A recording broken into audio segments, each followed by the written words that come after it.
오늘 본문 말씀 보겠습니다. 요한복음 8장 3절에서 5절까지 말씀 합독하시겠습니다. 서기관들과 바리새인들이 음행 중에 잡힌 여자를 끌고 와서 가운데 세우고 예수께 말하되 선생이여 이 여자가 간음하다가 현장에서 잡혔나이다.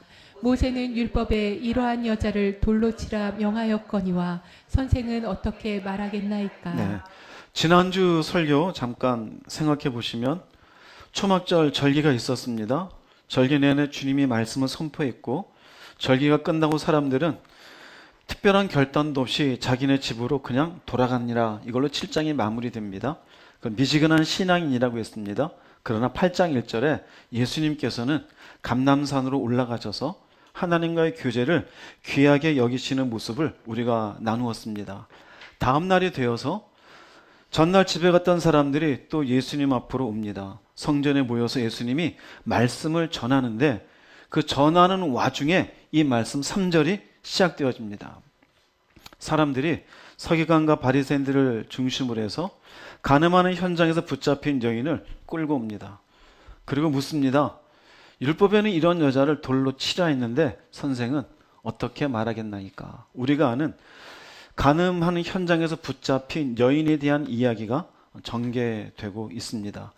이 말씀이 우리에게 주는 귀한 메시지들이 무엇인지들을 짧게 좀 보고자 합니다. 먼저는 돌을 들고 있는 사람들입니다. 지금 사람들이 돌을 들고 있죠.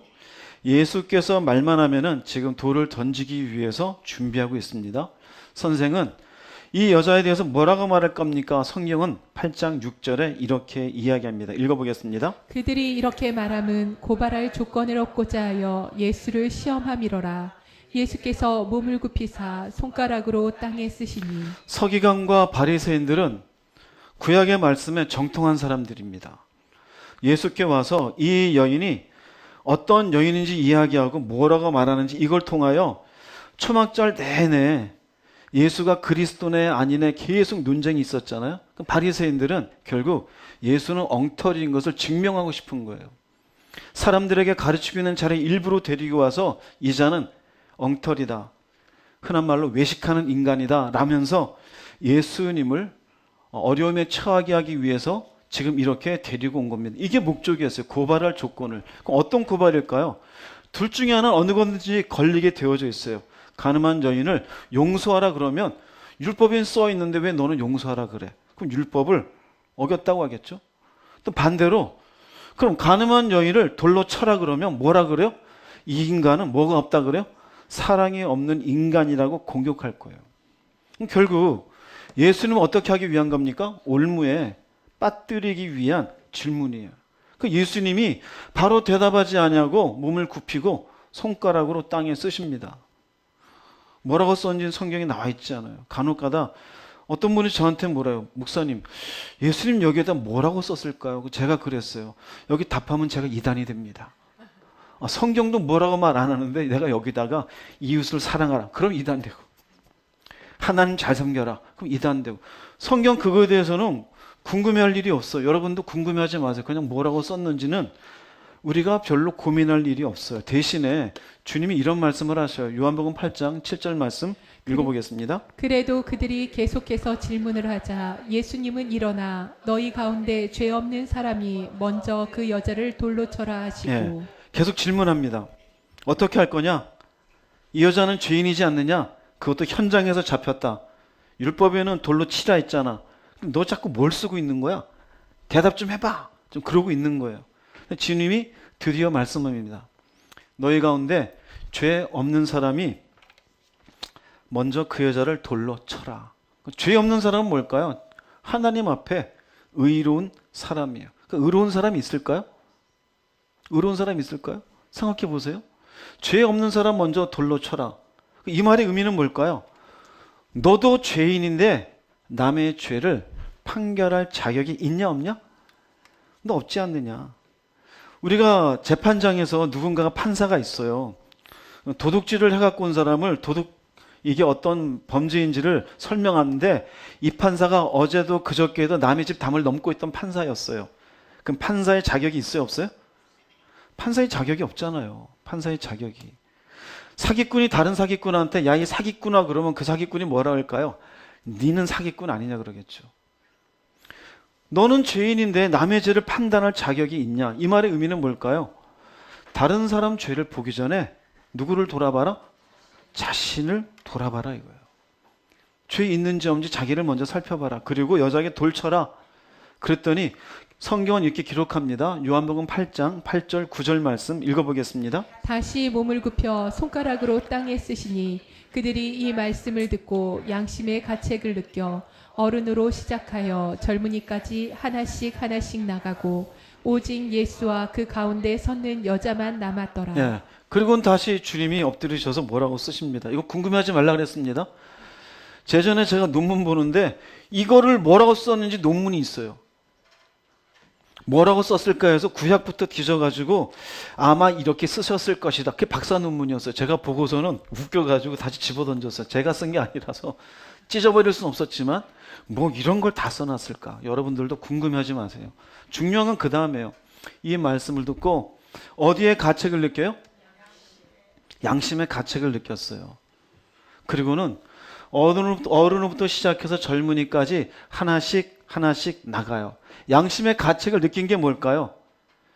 하나님 앞에 네가 죄 있는지 없는지 먼저 살펴보고 돌 던지라 했잖아요. 근데 양심의 가책을 느낀 건 자신의 죄가 무엇인지 떠오른 거예요. 왜 어른으로부터 젊은이까지일까요? 오래 산 사람일수록 떠오르는 죄의 내용이 많은 거예요. 거짓말도 했고 나도 이 여자처럼 음행하는 일을 저질렀고 하다못해 나도 우상을 저질렀고 그래 내가 돌을 던질 자격이 없구나. 어른이 나가요. 젊은이도 가만 생각해 보니까 자기도 죄가 많아요. 뭐예요? 내가 어떤 죄인인지 알았어요. 그 다음 어떻게 합니까? 던지려던 돌을 내려놓고 자리를 다 떠나가요. 중요합니다. 돌을 들고 있었어요. 아주 그냥 이 여인을 죽이기 위해서 그리고 예수님을 올무에 빠뜨리기 위해서 눈에서 살기가 가득합니다. 근데 순간 자기를 돌아봐요. 이 여자에게 돌 던질 자격이 나한테 있다 없다? 없다요. 자, 그러면 이런 말씀이 우리에게 주는 교훈이 뭘까요? 하나는요, 인간이란 존재 본성이 뭔지 알아요? 다른 사람의 허물은요 쉽게 판단해요. 즉 내 죄는 작게 보이고 다른 사람의 죄는 크게 보여요. 이게 인간의 본성이에요. 두 사람이 친구예요. 한 사람은 거짓말을 잘해요. 한 사람은 화를 잘 내요. 거짓말 잘하는 사람이 얘기합니다. 야 임마, 너 뭐 그렇게 화가 많냐? 난 가끔 거짓말은 하지만 너처럼 화는 안 낸다. 화내는 사람이 말합니다. 야 임마, 너처럼 내가 속에 꿍하고서 속에는 미워하면서 거짓말은 안 한다. 차라리 솔직하게 화를 푸는 게 낫다. 어느 사람이 더 옳은 사람이에요? 네, 둘 다 똑같죠. 뭘까요? 각자 자기 죄는 작게 봐요. 상대방의 죄는 크게 봐요. 여러분 우리 주변에 이런 일들이 있어요 없어요? 네, 부부싸움 할 때 주로 많죠. 그죠? 나는 별거 아닌데 너는 그랬잖아. 그러면서 싸움이 되지 않아요? 그럼 상대방은 나만 그랬냐? 너도 그랬지? 그러다 보면은 2차 대전, 3차 대전 막 일어나죠. 우리의 모습이 그렇습니다. 근데 이게 인간 본성이에요. 인간 본성이에요. 다른 사람의 허물을요 쉽게 판단해요. 그런데 또 하나 알 수 있는 것은 지금 간음하는 현장에 붙잡힌 이 현장의 이야기 속에 예수님의 모습을 가만히 생각해 보세요. 분명히 여인은 죄를 지었어요. 음행하는 현장에서 붙잡혔어요. 그런데 이 여인의 죄는 뭔가 옹호해 주는 듯 하지 않습니까? 그런데 드러나지 않았던 바리새인과 서기관들의 죄에 대해서는 책망하는 분위기 아닙니까? 그럼 이걸로 보자면 여인이 지은 죄보다 예수께서 더 중요하게 생각하는 것은 바리새인과 서기관들의 죄라는 걸 알 수 있겠죠. 우리들에게도 마찬가지예요. 중요한 건 뭐냐면요, 눈에 보이는 죄보다 더 큰 죄가 있어요. 다른 사람을 정죄하면서도 자신의 죄를 보지 못하는 상태예요. 어떤 죄인지 아세요? 나는 괜찮아라는 스스로를 의롭게 여기는 죄예요. 내가 의로우니까 너는 이래, 너는 이거 잘못했고 너는 틀렸고 하나님의 자리에서 판단하는 죄예요. 왜 주님이 이걸 더 크다고 볼까요? 눈에 보인 죄는 회개할 기회가 있어요. 눈에 보이지 않는 죄는 회개할 기회가 없어요. 왜 그럴까요? 자기는 옳다고 생각하니까요. 그러니 주님이 먼저 생각하는 것은 자신의 죄를 보지 못하는 바리새인들을 향해서 먼저 책망을 하시는 거예요. 또한 이 말씀에서 우리가 알 수 있는 것은 세 번째로는요, 사람에 대한 태도가 바뀌어야 돼요. 사람에 대한 태도가요. 우리는 정죄하기 좋아해요. 정죄. 너 잘못했어. 너 늦게 일어났어. 너 예의가 없어. 왜 어른한테 인사 안 해? 왜 말투가 그래? 머리는 도대체 왜 그러고 돌아다녀? 옷이 그게 뭐야? 너는 왜 돈 쓰는 씀씀이가 왜 그래? 이게 뭐 하는 거예요, 전부 다? 정죄하는 거예요, 전부 다. 정죄하는 거예요. 근데 성경은 뭘 보여줘요? 정죄하는 사람에서 긍휼력 있는 사람으로 바뀌어야 됨을 얘기해야 돼요. 돌을 들고 있어요. 내리치려고. 돌을 내려놓는 사람이 돼야 돼요. 여러분 어떤 사람이세요? 정죄하기를 좋아합니까? 자신은 의로워요? 남을 긍휼히 여기지 못합니까? 돌 들고 있는 사람이에요. 주님은 돌을 내려놓는 사람이 되기를 원하셔요. 성경에 있는 말씀 볼게요. 마태복음 7장 3절 5절 말씀 읽어보겠습니다. 왜 너는 형제의 눈 속에 있는 티는 보면서 내 눈 속에 있는 들보는 보지 못하느냐? 내 눈 속에 들보가 있는데 어떻게 형제에게 내 눈 속에 있는 티를 빼내 주겠다 하고 말할 수 있느냐? 위선자야, 먼저 내 눈 속에 들보를 빼내어라. 그러면 내가 밝히 보고 형제의 눈 속에 있는 티도 빼낼 수 있을 것이다. 네, 티와 들보가 나옵니다. 이건 은유입니다. 형제가 지은 죄는 티예요. 자기에게 있는 죄는 들보예요. 근데 네 눈 속에 있는, 형제의 눈 속에 있는 티는 보면서 네 눈 속에 있는 들보는 보지 못하느냐? 네 눈 속에 있는 무엇부터 먼저 빼라? 들보부터 빼래요. 그럼 네가 갖고 있는 뭐부터 해결해라? 죄부터 해결하래요. 자, 그럼 우리가 이런 말씀을 보고 자칫 오해할 수 있는 것은, 그럼 티는 괜찮은 것인가? 아니에요. 티같이 작은 죄는 괜찮다라는 게 아니에요. 나중에는 이 티도 빼야 돼요. 그런데 자신의 죄를 보지 못하는 사람들에 대한 책망이에요. 자신의 죄를 보지 못하는 사람들에 대한 책망. 돌을 들고 있는 사람은요, 자신의 죄를 안 봐요. 자기를 늘 의롭다고 생각해요. 그래서 주님이 이런 말씀을 하셔요. 누가복음 6장 36, 37절 말씀 읽어보겠습니다. 너희 아버지께서 자비로우신 것처럼 너희도 자비로운 사람이 되어라. 남을 판단하지 말아라. 그러면 너희도 판단을 받지 않을 것이다. 남을 죄인으로 단정하지 말아라. 그러면 너희도 죄인 취급을 받지 않을 것이다. 남을 용서하여라. 그러면 너희도 용서를 받을 것이다. 아버지께서 너에게 자비로우신 것처럼 너희도 자비로운 사람이 되어라. 자비로운 사람이 된다는 의미는요, 다른 사람은 좀 불쌍히 여겨라 이거예요. 불쌍히 여기는 건 판단 안 해요. 죄인으로 단정하지 않아요. 용서해 주어요. 돌을 들고 있는 사람은요, 판단해요. 너는 그런 인간이야. 난 너랑 같이 다니지 않을 거야. 돌을 들고 있는 사람 항상 예민해요. 판단하게 바빠요. 우리도 공동체에서 같이 지내다 보면은 말 잘못하면 말꼬리 잡힐 것 같은 사람 있어요, 없어요? 있죠. 요거 말 한마디 잘못하면 뭐 걸릴 것 같아요. 근데 그 사람은 항상 자기는 의로워요. 어떤 사람이요? 돌 들고 있는 사람이에요. 주님은 그런 돌 든 사람을 오히려 책망하셔요. 드러난 죄가 있는 사람들에 대해서는 자비롭게 봐라. 나도 너를 그렇게 보지 않았느냐. 과거의 여러분들을 보세요. 하나님이 그래도 용서하며 지옥 갈 인간으로 단정 짓지 않고 지금까지 끌어오지 않았습니까? 그런데 우리는 희한하죠. 조금만 자기가 윤리적으로 괜찮으면은 쉽게 돌을 들어요. 여러분 자신을 살펴보십시오. 가늠하는 현장에서 붙잡힌 이 에피소드가 우리에게 주는 첫 번째 메시지는 자신이 돌을 든 바리새인과 같은 인생인지 아닌지 먼저 돌아볼 것을 보여주고 있는 말씀이 되어집니다. 여러분이 들고 있는 돌을 내려놓으시기를 주의 이름으로 축복합니다. 두 번째 주는 메시지는요, 가운데 서 있는 여자입니다. 요한복음 8장 3절 5절 다시 한번 읽어보겠습니다. 서기관들과 바리새인들이 음행 중에 잡힌 이 여자를 끌고 와서 가운데 세우고 예수께 말하되 선생이여 이 여자가 간음하다가 현장에서 잡혔나이다. 모세는 율법에 이러한 여자를 돌로 치라 명하였거니와 선생은 어떻게 말하겠나이까. 네, 서기관들과 바리새인들이 음행 중에 잡힌 여자를 끌고 와서 가운데 세웠어요. 여기 서기관들과 바리새인들이 이 여인을 끌고 올 때 눈빛이 어땠을까요? 살기가 등등했겠죠. 그 손에는 돌을 하나씩 들고 있어요. 여자를 끌고 와서 가운데 세워요.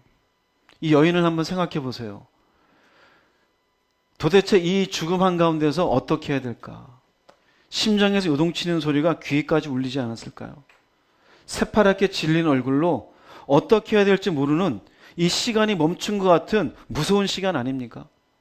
근데 여기에서 이렇게까지 율법에는 이 여자를 돌로 치라고 하지 않았습니까? 여인도 듣고 있잖아요. 그럼 나는 지금 어떻게 될 사람이에요? 곧 돌에 맞아 죽어야 될 사람이에요. 이 순간만큼은 그 누구도 그 무엇도 여인에게 구원이 될 수 있어요, 없어요? 구원이 될 수 없어요. 그런데 이 여인에게 희망이 있는 건 서기관들과 바리새인들이 예수께 끌고 온 거예요. 예수님 앞으로 끌려왔어요. 자발적으로 온 게 아니에요. 근데 생각해 보세요. 예수님 앞에 끌려온다는 의미는 예수님이 지금 사람들을 모아놓고 수많은 사람들과 함께 말씀을 전하고 있었으니 이 많은 사람들 앞에 자신의 수치가 어떻게 되는 거예요? 다 드러나는 거예요. 온 마음속에 창피함이 가득하지 않을까요? 이 자리에 오는 게 죽음보다 어쩌면 더 힘들 수도 있습니다. 그러나 이 여인이 예수님 앞으로 끌려왔기에 이 여인은 살 길이 있었어요. 예수께서 대답합니다. 죄 없는 자 먼저 돌로 치라. 그리고 9절 위에 보면 이런 말씀이 있었습니다. 요한복음 8장 9절 말씀 다시 읽어보겠습니다. 그들이 이 말씀을 듣고 양심의 가책을 느껴 어른으로 시작하여 젊은이까지 하나씩 하나씩 나가고 오직 예수와 그 가운데 섰는 여자만 남았더라. 말씀을 듣고 양심의 가책을 느껴 하나씩 하나씩 나가요. 그러면 이 글의 순서상 보자면 그 가운데 섰는이란 말은 안 맞아요. 다 나가고 없으니 오직 예수와 여자만 남았더라가 맞아요. 그런데 성경은 굳이 그 가운데 섰는을 써요. 우리가 조금 전에 보았던 요한복음 8장 3절 5절 다시 한번 올라가 볼게요. 여기에도 보면은 가운데 세웠어요. 다시 9절 말씀 가볼게요. 똑같은 말이에요. 가운데 섰다. 무슨 의미일까요? 절망 속에 있던 여인이에요. 죽음 속에 있던 여인이에요. 희망이 보이지 않는 여인이에요. 그런데 한 사람씩 한 사람씩 떠나가고 오직 예수와 절망 속에 있었던 무슨 의미예요? 과거가 됐어요. 불과 1, 2분 전에 죽음의 그림자가 눈앞에 있었어요. 심장에 요동치는 소리가 귀에 펑펑펑 치고 있었어요. 그 앞에 자기를 쳐다보고 있는 사람 가운데 내가 누군지를 아는 가까운 지인들도 있었을 거예요. 수치심과 그 속에 죽음이 뒤엉킨 10년 가운데 있었어요. 근데 이 시간만큼은 죽음의 공포에서 해방된 여인의 모습이에요. 그렇기 때문에 그 가운데 섰는 여자라고 표현되어 있어요. 절망 속에 있었는 여인. 그런데 이 절망 속에 있던 여인과 누가 함께하고 있어요? 예수님이 함께하고 있음을 말씀은 보여주고 있어요. 조금 전에 몇 절 전에는 죽음의 공포에 있던 여자가 억지로 끌려왔는데 잠시 뒤에 죽음의 공포는 사라지고 그 곁에 예수님이 함께 계셔요. 이 말씀이 우리에게 주는 교훈이 있습니다. 하나는요, 살다 보면 스스로 해결하지 못하는 절망의 순간이 있어요. 돈 문제든 질병의 문제든 사람의 문제든 도대체 내가 어떻게 할 수 없는 차라리 죽었으면 좋겠다는 순간들이 올 때가 있어요. 누구든지 한두 번은 있습니다. 그런데 이런 순간에 두 번째로는요, 우리에게 주는 것 억지로라도 주님께 나아가세요. 이 여자는 자의로 예수님 앞에 온 게 아니라 끌려서 예수님 앞에 왔어요. 그런데 그게 여인이 사는 길이 되었어요.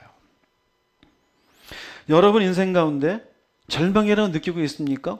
억지로라도 기도하세요. 억지로라도 부르세요. 억지로라도 말씀을 들으세요. 하나님이 안 계신 것 같고 내가 믿는 예수가 누군지도 모르겠거든 부르짖기라도 하십시오. 그 부르짖음을 통하여 그 찾음을 통하여 하나님이 당신이 누구인지를 보여주실 거예요. 주님이 절망의 시간을 지나게 하시고 여인과 함께 하신 것처럼 얼마 전에 절망 가운데 울던 내가 희한하게 잠시 뒤에 주님과 함께 평안을 누리는 시간을 경험하게 될 줄로 믿으시기 바랍니다. 할렐루야. 무슨 말이냐면요. 인간을 인생의 절망에서 건지시는 분은 오직 영원한 생명 대신 예수님밖에 없어요. 돈이 여러분을 절망에서 건집니까? 되게 그렇잖아요. 인생 문제의 거의 90% 이상은 돈 문제 아니에요? 그래서 인생을 살면서 젊어서는 의리하잖아요. 또 한 30, 40대 가면 여자 하잖아요. 근데 60, 70 가면 돈 그래요. 70 넘으신 분들의 뇌구조를요 딱 열어서 가장 큰 비중을 차지하는 비중을 딱 쓰라 그러면 돈이에요. 돈이 80 이상이에요. 왠지 알아요? 인생 살다 보니 돈이 제일 중요했기 때문에. 오히려 젊은 애들한테 얘기해요. 친구가 다가 아니라고. 여자 문제로 고민하면 그 여자 별거 아니라고. 남자 문제 크지 않아. 근데 돈은 붙잡고 살아라 그래요. 돈이 인생에 문제를 건져줍니까? 사람이 건져줍니까? 사랑할 때는 이 남자가 이 여자가 내 인생의 전부인 것 같죠. 3년만 지나봐요. 전부인지. 3년만. 호르몬으로 정신 나갔을 때는 별도 따줄 것 같고 달도 해줄 것 같아요. 3년만 지나보세요. 나를 어떻게 취급하는지. 절망에서 건져줘요? 인간이? 천만의 말씀이요. 근데 예수님은 생명이셔요. 절망은 생명 앞에 넘어지게 돼 있어요. 예수님은 천지를 창조하신 분이셔요. 죽은 자를 살리신 분이셔요. 무리를 거르신 분이시고 아무것도 아닌 보리떡 5개 물고기 2마리로 말도 안 되는 사람들을 먹이고 12광주리를 남기신 분이에요. 내 인생의 문제 그분이 건져주지 못하실까요? 그분 앞에 나오면 그분이 하시는 일이 나도 못하겠다 그러실까요? 아니에요. 무슨 말이냐면요. 혹시 여러분 가운데 나도 지금 이 여인처럼 절망의 한가운데 있다는 생각이 드는 분 계십니까? 있을 수 있죠. 말은 못하지만. 생각하세요. 지금이 주님을 인격적으로 만날 기회예요. 부르짖으세요. 너는 내게 부르짖으라 내가 내게 응답하겠고 네가 알지 못하는 크고 비밀한 일을 네게 보이리라 그랬어요. 너가 나를 찾고 찾으면 나를 만나리라 그랬어요. 누구든지 목마르고도 내게로 와서 마시라 그랬어요. 구하는 자는 구할 것이고 찾는 자는 찾을 것이고 두드리는 자는 열릴 것이다 말씀했어요. 그러면 억지로라도 주님께 나아가세요. 그분은 살아계십니다. 지금도 절망의 시간에서 신음하는 사람에게 하나님은 바라보고 계시며 일할 준비를 하고 계심을 꼭 믿으시기를 바랍니다. 고린도 후서 1장 9절 말씀입니다. 읽어보겠습니다. 마음속으로는 사망 선고를 받았다는 느낌마저 들었습니다. 그러나 이렇게 된 것은 우리 자신을 의지하지 않고 죽은 자를 살리시는 하나님을 의지하도록 하기 위해서였습니다. 마음속으로 사망 선고를 받았다는 게 뭐예요? 절망이야, 절망. 어디에 대한 절망이야? 이젠 끝난 것 같다. 왜 이렇게 됐어요? 더 이상 우리 자신을 의지하지 않고 하나님을 의지하도록 하기 위해서. 바꿔서 말하면 절망을 하지 않으면 인간은요 하나님 의지하지 않아요. 절망을 할 때 즉 내가 아무 힘이 없구나, 내가 능력이 없구나, 한계가 있구나, 사람을 만나고 방법을 쓰고 돈을 써도 도대체 나는 안 되는구나, 그때가 와요. 그럼 어떻게 돼요? 하나님 의지해요. 인간 참 희한해요. 배부르고 등 따실 때 하나님 의지하면 좋은데요. 안 그래요. 그 절망의 목적이 나와요. 하나님을 의지하기 위해서요. 여전히 여러분의 인생이 자신을 의지하고 있습니까? 아직 자신에게 절망하지 않아서 그래요. 예전에 제가 고등학교 때 읽었던 책 가운데 죽음에 이르는 병이라는 책이 있었어요. 키에르케고르의. 이 사람은 유실론적 존재론자예요. 실존주의자. 이 책이 뭐라고 되어 있냐면요. 인간은 절망해야 신을 만날 수 있다 이거예요. 죽음에 이르는 병이 뭔지 아세요? 절망하지 않는 인간은 신을 만나지 못하므로 그는 병 걸린 사람이라는 거예요. 제가 예전 그 책 읽고 충격을 받았었어요. 아, 절망이라는 게, 나에 대한 절망이라는 게 하나님과 연결되는 거구나. 근데 이 시대에 보면은요, 배부르고 등 따셔요. 힘들다 하지만 예전보다 살만하잖아요. 어느 정도 움직이면 밥 먹고 사는 데는 지장이 없잖아요. 절망할 기회가 별로 없어요. 머리로는 아는데 하나님을 의지하지 않아요. 그래서 이 시대의 신이 뭔지 아세요? 납니다, 나. 재능이 있는 나. 돈 버는 나. 나름대로 책임감 있게 사는 나. 똑똑한 나. 자신을 의지해요. 그래서 하나님을 의지하지 않아요. 절망은 하나님을 의지하기 위한 것이에요. 성경에 보면 인생의 깊은 절망 가운데 있었던 여러 사람이 있는데 그 중에 우리가 그 절망의 순간을 헤아리기 가늠하기 힘든 대표적인 상황이 있어요. 다윗이 압살롬 아들에 의해서 반역을 경험할 때입니다. 이거는 참 말로 형용이 안 될 것 같아요. 압살롬이 아버지를 향해서 왕권을 노리고서 예루살렘 성으로 옵니다. 다윗은 전쟁에서 한 번도 져본 적이 없는 사람이에요. 그런데 아들과의 싸움을 피하고 성을 비워두고 빠져나갑니다. 그때의 심정이 얼마나 아프겠어요. 하나님께서 섭리 가운데 양 진영이 전쟁을 하게 되고 그 전쟁에 다윗은 나가지도 않고 혹시 압살롬이 어떻게 될까 마음에 전전긍긍하고 있었어요. 하나님의 섭리로 압살롬의 머리가 상수리나무에 걸리게 되어져 다윗의 군사들이 가서 요압 장수를 중심으로 죽여버려요. 울면서 예루살렘으로 돌아오는데 결국은 왕위는 회복이 되어져요. 그때 지었던 시가 시편 40편이에요. 시편 40편 2절에 이렇게 기록이 됩니다. 읽어보겠습니다. 나를 기가 막힐 웅덩이와 수렁에서 끌어올리시고 내 발을 반석 위에 두사 내 걸음을 견고하게 하셨도다. 기가 막힐 운동이죠. 어떻게 할 수 없잖아요. 자식 문제인데. 아버지 왕자리에 내놓으십시오. 그러고 칼 들고 오는데 내가 같이 칼 들고 싸울 수는 없잖아요. 말도 안 되는 거예요. 근데 누가 끌어올리셨어요? 하나님이요. 다시 왕위에 세워주셨어요. 견고하게 하셨어요. 즉 스스로 빠져나올 수 없는 절망에서 건져주신 하나님이에요. 여러분이 절망을 경험하기를 주의 이름으로 축복합니다. 살만하십니까? 지금 가늠하는 현장에 있었던 여인이 자신이 어떤 인생인지를 깊이 깨닫지 못했으면 예수를 못 만났을 거 아니에요. 그러나 이 기회가 인생을 돌이켜보면 여인에게는 부끄러운 시간이었겠지만 얼마나 축복의 시간일까요? 마찬가지예요. 절망하는 순간은 우리가 누구든지 가슴이 아파요. 힘들어요. 그러나 그 시간 억지로라도 주님께 나온다면 시간 지난 뒤에 나에겐 그 시간이 축복의 시간이었다라고 고백하게 될 겁니다.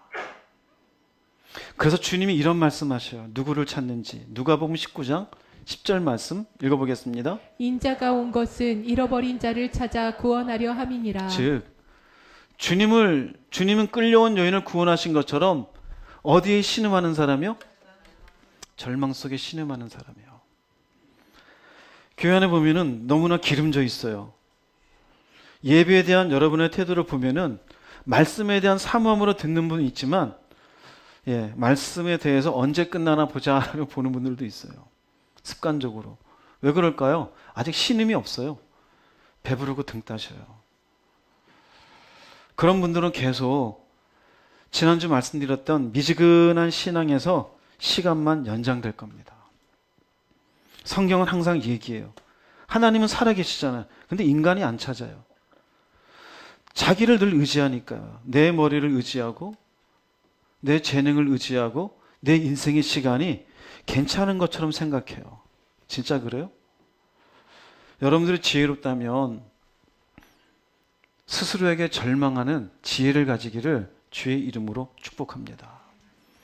가늠하는 현장에서 붙잡혔던 여인이 우리에게 주는 두 번째 메시지, 가운데 서 있는 여자. 피할 수도 없고 어떻게 해결할 수도 없는 절망 속에 있는 여자. 억지로 끌려왔지만 예수를 만나게 되어줬고 절망의 그림자는 벗어지고 해방의 자유를 누렸던 이 여인. 여러분이 이와 같은 절망에서 벗어나 해방하는 자유를 누리는 모든 성도분이 되시기를 주의 이름으로 축복합니다. 세 번째 이 이야기가 우리에게 주는 메시지는 나도 너를 정죄하지 않는다입니다. 요한복음 8장 10절 말씀 읽어보겠습니다. 예수께서 일어나사 여자 외에 아무도 없는 것을 보시고 이르시되 여자여 너를 고발하던 그들이 어디 있느냐 너를 정죄한 자가 없느냐. 예, 아무도 없어요. 얼마나 자유합니까? 그들이 어디 있냐? 너를 정죄한 자들. 해방감에 넘치고 있습니다. 이제 주님이 하시는 말씀이에요. 요한복음 8장 11절 말씀 읽어보겠습니다. 대답하되 주여 없나이다. 예수께서 이르시되 나도 너를 정죄하지 아니하노니. 네, 나도 너를 정죄하지 아니한다. 이 순간 여인은 눈빛이 반짝반짝 하겠죠. 나도 너를 정죄하지 않는다는 말이 뭘까요? 여인에게 죄가 없다는 얘기가 아닙니다. 죄를 묻지 않겠다라는 거예요. 잘 기억하세요.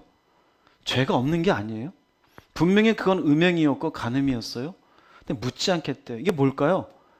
예수님이 베푸시는 은혜예요.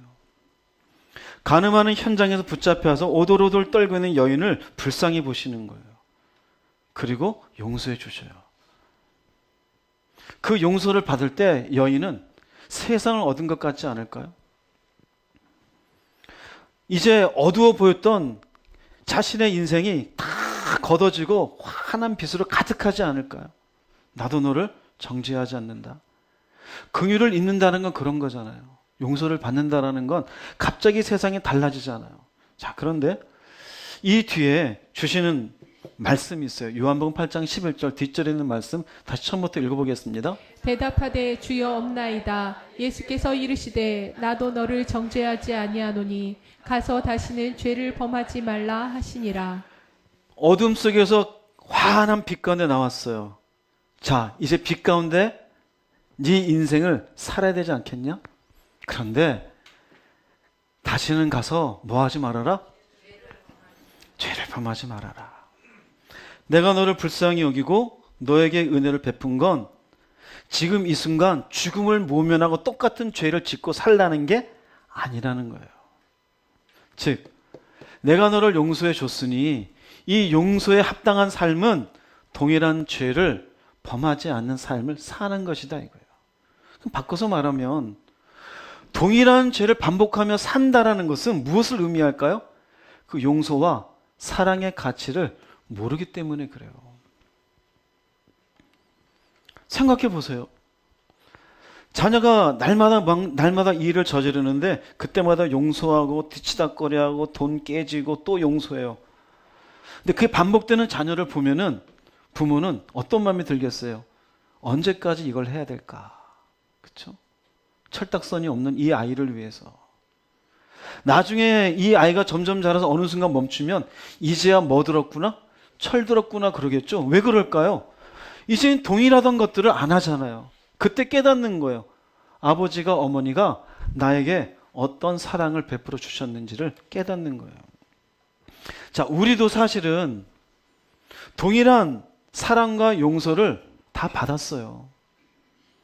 우리도 죄 가운데 살다가 그 죄의 위협으로부터 심판을 받았어야 될 존재예요. 예수님 이 땅에 오시어서 우리 죄를 위해 죽으시고 다 이루었다 하시며 용서해 주셨어요. 우리는 믿음으로 내 죄 위에 죽으셔서 감사합니다. 이제는 내가 이 죄가 아닌 주님 안에서 주의 십자가의 은혜로 의롭게 되어진 줄 믿습니다 라고 고백해요. 그게 무슨 고백이에요? 여인과 같이 어둠 속에 있다가 빛으로 나왔어요.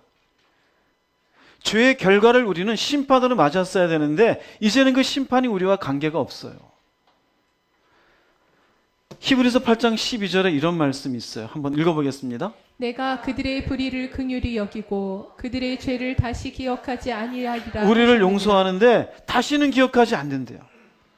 그 불의를 긍휼히 여겼어요. 여인에게 동일한 마음과 우리에게 주신 마음 똑같지 않습니까? 그럼 여인에게 주신 말씀처럼 우리에게 요구하는 건 뭘까요? 내가 하나님은 우리의 죄를 다시 끄집어내어 묻지 않는다. 대신 뭘까요? 다시는 죄 가운데 살지 말라는 거예요. 살지 말라는 거예요. 요한복음 5장에 보면은 베데스다 연못에서 38년 동안 병자로 있던 사람이 있어요. 예수님 오셔서 일어나라 그러고 고쳐주었어요. 며칠 뒤에 이 사람을 다시 만납니다. 예수님께서 하신 말씀이 있어요.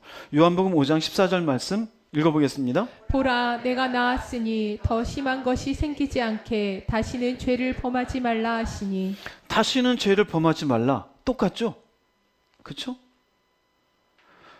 죄를 지은 것은 아니지만 병을 고치고 난 뒤에 어떤 과정인지 모르겠지만 죄를 범하지 말라 그래요. 다시. 간음하는 현장에 붙잡힌 여인에게도 다시 죄를 범하지 말라 그래요. 우리들이 그래요. 우리의 죄를 사해 주시고 우리들에게 열매를 요구하시잖아요. 너희가 나를 택한 것이 아니라 내가 너희를 택하여서였나니 이 이유는 너희로 많은 열매를 맺게 하고 열매를 찾으셔요. 그 열매가 뭘까요? 다시 죄 가운데 사는데 열매가 있어요? 다시 이전의 짓들을 반복해서 사는데 그 반복된 삶을 하나님이 원하시는 걸까요? 원하지 않죠. 우리는 이런 생각이 있어요. 다시 죄를 범하지 말라 하면은 불가능하다고 생각해요. 인간인데 어떻게 죄를 안 범하고 살아? 과연 그래요? 그러면 주님이 불가능한 것을 요구하고 계십니까? 이게 우리들의 합리성이잖아요. 죄 지으면서. 인간인데 거짓말 안 하는 사람이 어디 있어? 다 이러고 살지. 돈 안 좋아하는 사람이 어디 있어? 그러면 그게 맞다고 하면은 주님의 요구가 불합리한 것이요, 불가능한 걸 요구하고 있는 거예요. 그러면 우리가 죄 지어도 괜찮은 거예요? 용서해 주었는데? 인간은 그럴 수밖에 없잖아요. 과연 그래요? 주님이 불가능한 걸 한 것을 요구하고 있는 것이 인간은 어쩔 수 없는 것이에요? 이거에 대해서 답을 주는 것이 요한복음 8장 12절이에요. 8장 12절은 가서 죄 짓지 말라는 바로 그 뒷절에 나오는 말씀이에요. 요한복음 8장 12절 말씀 읽어보겠습니다. 예수께서 또 말씀하여 이르시되 나는 세상의 빛이니 나를 따르는 자는 어둠에 다니지 아니하고 생명의 빛을 얻으리라. 예수께서 또 말씀하죠. 누구한테 하는 말이에요? 누구한테요? 가늠하다 현장 붙잡힌 여인에게요. 죽음의 공포에서 벗어나서 예수께서 주시는 은혜까지 경험하고 다시는 가서 죄짓지 말라는 말씀을 들은 여인에게 또 말씀하 딱 이걸 얘기해요. 자, 여기에서 세상의 빛은요, 생명을 얘기해요. 세상은 생명이 없어요. 예수께서 생명이에요. 주님께서 생명을 주신 방식은 진리예요. 이건 결국 올바른 기준으로 살 것을, 올바른 가치관을 가지고 살 것을 얘기해요. 나를 따르는 자는 예수님을 영접하고 진리를 믿고 순종하는 사람, 이게 믿음의 삶이에요. 그러면 어둠이래요. 어둠은 무지예요. 이게 악인지, 이게 선인지, 하나님이 누군지, 인간은 누군지, 심판이 뭔지, 생명이 뭔지를 모르니 그냥 사는 대로 살아요. 그러니 죄 짓고 살아요. 그런데 나를 따르면 그렇게 살지 않는데요. 즉 죄와 영적인 무지 가운데 살지 않아요. 그럼 무엇을 얻어요? 생명의 빛을 얻어요. 생명의 빛은 영원한 생명이에요. 그 영원한 생명이 현재적으로 내가 누리게 되는 건 평안과 소망이에요. 나중 가서는 영원한 생명을 누리게 되어져요. 그런데 지금은 평안과 소망이에요. 여인에게 얘기합니다. 나는 세상의 빛이니 나를 따르는 자는 어둠에 다니지 않냐고 생명의 빛을 얻으리라. 즉 이 말씀은 진리를 올바른 가치관으로 삼아 순종하고 살아가면 더 이상 이전의 죄를 범하지 않고 살아갈 수 있다 없다? 살아갈 수 있다 없다? 있다입니다. 우리 안 된다 그랬죠? 주님이 얘기하셔요. 우리 왜 안 됐을까요? 가치관이 안 바뀌었어요. 말씀으로 생명의 빛이 무엇인지 알지를 못해요. 여전히 물질주의적 가치, 성공주의적 가치, 정욕적인 가치, 세상적인 가치. 이것도 인생 사는 거니 재밌게 살아야지. 믿음도 좋지만 나도 재밌게 살아야지. 그게 뭐예요? 진리를 올바른 가치관으로 삼지 않아서 그래요. 이것을 올바른 가치관으로 삼으면요, 이전의 죄를 범하지 않을 수 있어요. 왜 그럴까요? 진리의 빛이 무엇인데? 크게 보면 두 가지예요. 진리의 빛이 우리에게 주는, 이 진리가 주는 첫 번째는요, 분별력을 주어요. 분별력을 준다라는 건 이제는 몰랐어요. 이게 선한 건지, 이게 악한 건지, 하나님이 기뻐하는지, 싫어하는지, 내가 거짓말하는 게 하나님 앞에 옳은지, 잘못된 건지, 정욕적으로 사는 게 그냥 인생이 재밌는 건지, 이게 하나님 앞에 악한 것인지, 이걸 몰라요. 막 사는 거예요. 막 살다 보니 인간이 어떻게 살겠어요? 자기는 옳은 대로 살아요. 맞다 이거예요. 진리의 빛 가운데 있지 못하면서. 그런데 진리의 빛 가운데 있지 못하면 결국 분별이 없으므로 결국 파멸하는 거예요. 잠언서 16장 25절이 이걸 명확하게 보여줘요. 읽어보겠습니다. 어떤 길은 사람이 보기에 바르나 필경은 사망의 길이니라. 어떤 길은 사람이 보기에 발라요. 이 어떤 사람일까요? 자기가 옳다 하는 길. 맞아요. 세상 살아보고 책 읽어보고 경험해보니 돈이 중요해. 이런 윤리적인 것도 중요해. 근데 필경은 뭐예요? 사망의 길이래요. 사망의 길. 왜 그럴까요? 분별이 없어서 그래요. 분별이. 성경을 보면은 이스라엘 백성들이 여리송을 칠 때 하나님이 주신 명령이 있었어요. 절대 그 성에 있는 어떤 물건도 손대지 말아라. 근데 아갈이라는 사람이 여리고성이 무너질 곳에 들어가면서 외투 하나, 은덩이 하나, 금덩이 하나를 싹 숨겨요. 아무도 못 봤겠지. 그 순간만큼은 이게 나중에 내 인생에 굉장한 도움이 되겠지. 은덩어리, 금덩어리니까요. 굉장한 도움이 되겠지. 근데 결국 이걸 왜 취했을까요? 분명히 하나님 말씀했어요. 아무것도 취하지 말라. 분별이 없었던 거예요. 자기는 그 순간은 옳았어요. 그런데 필경은 사망이죠. 어떻게 사망돼요? 하나님이 아간을 찾아내어서 모든 백성이 돌을 던져서 죽임당하게 하고 그곳 이름을 아골 골짜기라 그랬어요. 저주의 상징이 되었어요. 또 사사기에서 보면은요, 삼손이라는 사람이 있어요. 삼손 그러면 힘이잖아요. 그 힘을 준 건 하나님의 영광을 위해서였어요. 어느 날 삼손이 사랑에 빠져요. 들릴라에게. 그 순간만큼은 세상에서 가장 고귀하고 순결한 사람 같아요. 근데 분별이 없었던 거예요. 결국 순결했던 그 사랑을 믿었었는데 분별이 없이 그걸로 인하여 결국 파멸의 자리로 가게 돼요. 머리가 다 밀리게 되어지고 두 눈이 뽑히는 비참한 인생으로 떨어지게 되어졌어요. 왜 그래요? 자기의 보기는 발라요. 왜 이렇게 될까요? 분별이 없어서 그래요. 분별이 없으니 죄 가운데 그냥 사는 거예요. 여인이 왜 간음의 현장에 있었을까요? 분별이 없어서 그래요. 무엇이 옳은지. 그냥 자신의 정욕을 한순간 재밌게 보내면 된다고 생각했어요. 근데 말씀에는 그렇지 않았어요. 결국 그것은 죄였던 거예요. 이제는 분별하고 사는 거예요. 또 하나 진리의 빛이 우리에게 주는 것은요, 방향을 줍니다. 방향을. 우리 인생의 방향을 누가 알려줍니까? 성경이 있어요. 창세기는 말해요. 태초에 하나님 천지를 창조했다. 요한계시록이 있어요. 마지막 장 21장 22장 천국을 보여줘요. 창조한 세상에서 화살표를 쫙 그어보세요. 중간은 인간 삶이에요. 어디로 가는 거예요? 천국을 향해서 가는 거예요.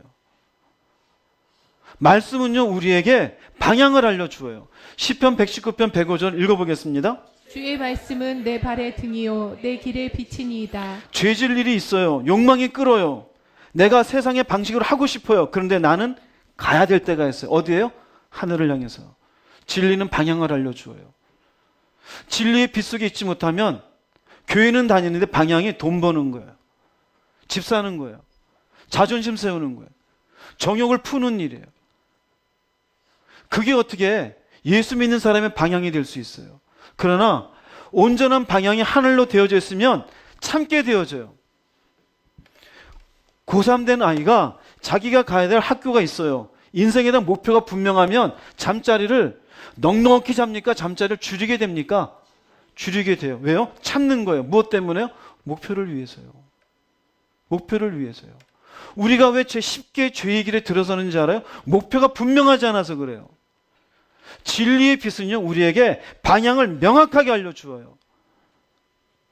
간음하는 현장에서 붙잡힌 여인에게 주님이 얘기합니다. 죄 짓지 마라. 그런데 내가 진리의 빛이니 나를 따라. 그러면 생명의 빛을 얻을 거야. 다시는 어둠에 다니지 않아. 즉, 이전의 삶과 이후의 삶은 말씀 가운데 분별과 방향을 가지고 살고 안 살고의 차이가 있는 거예요. 여러분 자신을 돌아볼 수 있기를 바랍니다. 주님이 이 여인에게 했던 요한복음 8장 11절 말씀을 다시 한번 읽어보겠습니다. 가서 다시는 죄를 범하지 말라. 영어 성경을 보면요, Go now and live your life of sin이에요. 지금 가라. 근데 떠나라예요. 그럼 뭘 떠나는 걸까요? Your life of sin이에요.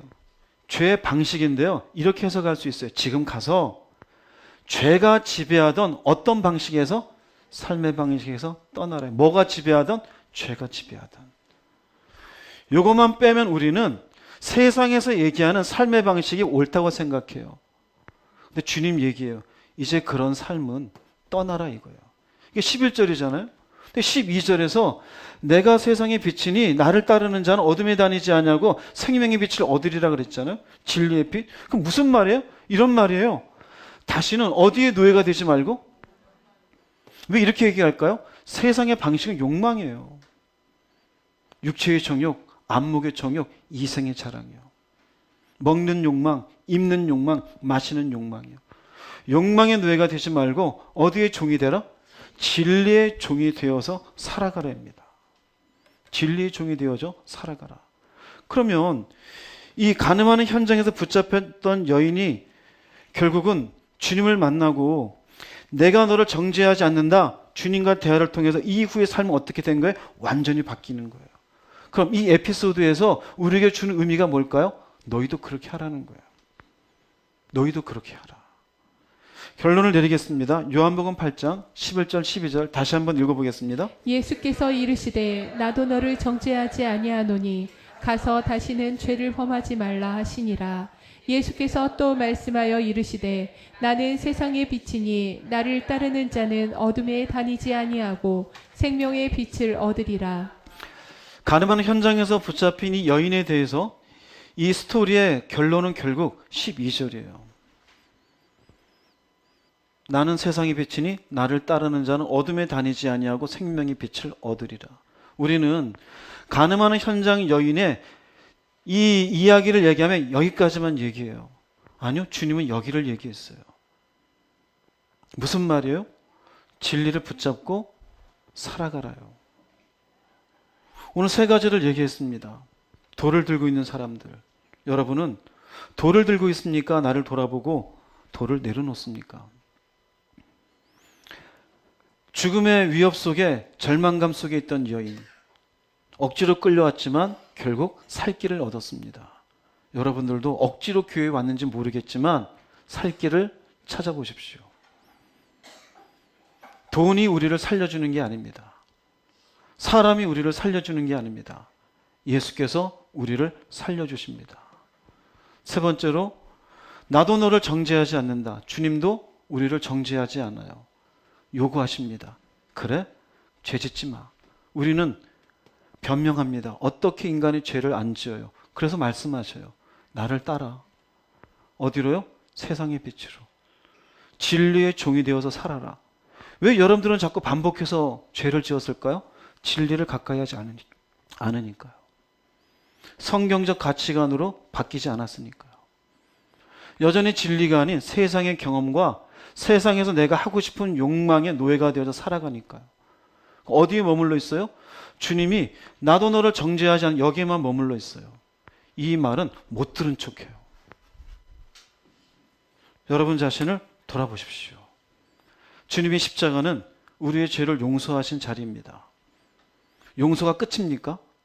성경은 일관적으로 얘기합니다. 다시는 가서 죄를 범하지 말라.